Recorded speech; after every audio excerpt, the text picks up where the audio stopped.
نماز کی پابندی یہ تھوڑی ہے کہ بستر پہ گھر میں آرام سے ہیں اور اٹھ کے نماز پڑھ لی تو اللہ میاں پہ احسان کر دیا کہ ہم بستر سے اٹھ کے آئے ہیں۔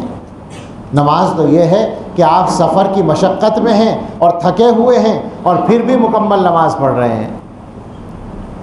اور جب ایسے لوگ نماز پڑھتے ہیں، جب نماز اس طرح پڑھی جاتی ہے تو اللہ کی مدد آتی ہے۔ حضرت مدنی رحمۃ اللہ علیہ کا واقعہ ہم نے سنا ہے۔ شیخ الاسلام حضرت مولانا سید حسین احمد مدنی رحمۃ اللہ علیہ پیسنجر ٹرین سے ہمارے بجنور کے علاقے سے سفر ہو رہا تھا، نجیب آباد کے اسٹیشن پر گاڑی رکی،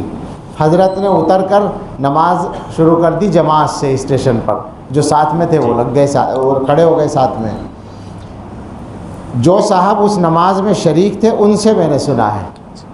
نہٹول کے ایک حافظ صاحب تھے، وہ اس نماز میں شریک تھے، انہوں نے بتایا کہ میں موجود تھا۔ جیسے ہی نیت باندھی گئی گاڑی نے سیٹی دینی شروع کر دی، تو کچھ لوگ نیت توڑ کے جلدی سے گاڑی میں جا کر بیٹھ گئے۔ جائز ہے اس طرح، اگر ٹرین چھوٹنے کا خطرہ ہو تو نیت توڑ سکتے ہیں شرعاً، لیکن حضرت نے نیت نہیں توڑی اور حضرت کے ساتھ کچھ جو پکے لوگ تھے انہوں نے نہیں توڑی۔ اور وہ یہ کہتے تھے کہ گاڑی سیٹی دیتی رہی، چلی نہیں، رکی کھڑی رہی۔ جب حضرت نماز پڑھ کے واپس آ گئے، آ کر گاڑی میں بیٹھ گئے اور حضرت کی زبان سے یہ نکلا کہ گاڑی چلتی کیوں نہیں، تو چل پڑی۔ بالکل ایسے ہی بتایا انہوں نے کہ ایسے ہی ہوا۔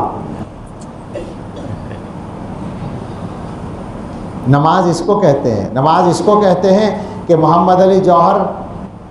گول میز کانفرنس میں شرکت کے لیے گئے، اور محمد علی جوہر تو کوئی مولانا بھی نہیں تھے، حقیقت میں مولانا نہیں تھے، مولانا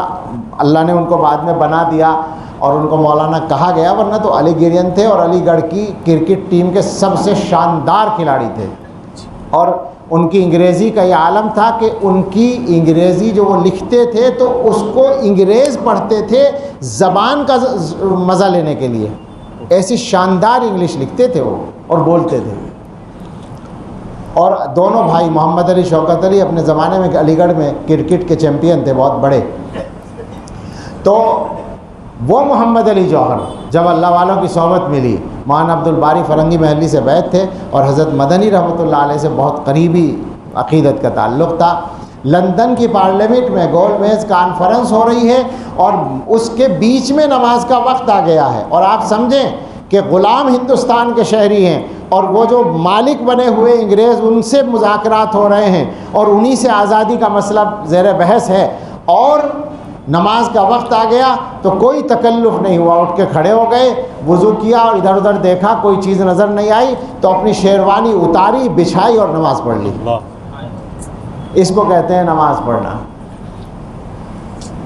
ہم لوگ تو ادھر ادھر دیکھتے ہیں کہ کوئی دیکھ رہا ہے تو خوشی ہو جاتی ہے، ورنہ تو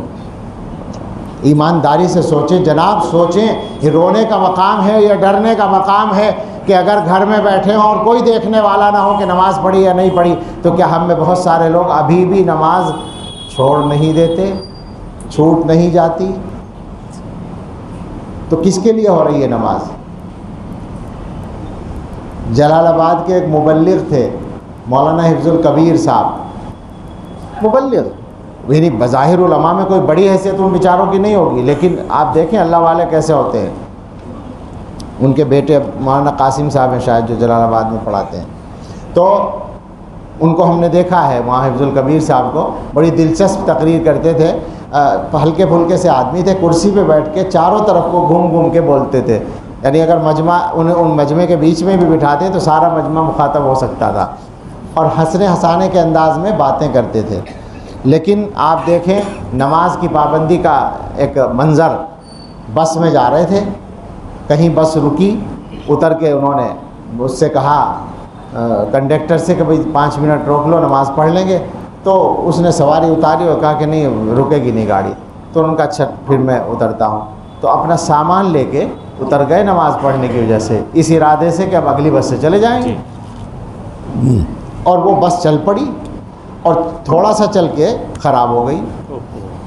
اور مولانا نماز پڑھ رہے ہیں، آرام سے نماز پوری کی، اب کھڑے ہو گئے انتظار میں کہ کوئی بس آئے گی، تو پتہ چلا وہی کنڈکٹر واپس آیا بلانے کے لیے کہ جی چلو، وہ بس خراب ہو گئی، اور وہ گئے اور بس ٹھیک ہو گئی۔ یہ ہم نے سنا ہے واقعہ، کوئی بہت مشہور آدمی بھی نہیں، لیکن اللہ کے قرب کے لیے شہرت ضروری نہیں ہے. یہ کبھی شہرت سے دھوکہ نہیں کھانا چاہیے. بہت مرتبہ شہرت مصیبت ہوتی ہے. اور شہرت کی طلب تو بالکل مت کرنا کبھی بھی، یعنی یہ خواہش مت رکھنا کہ ہم مشہور ہو جائیں.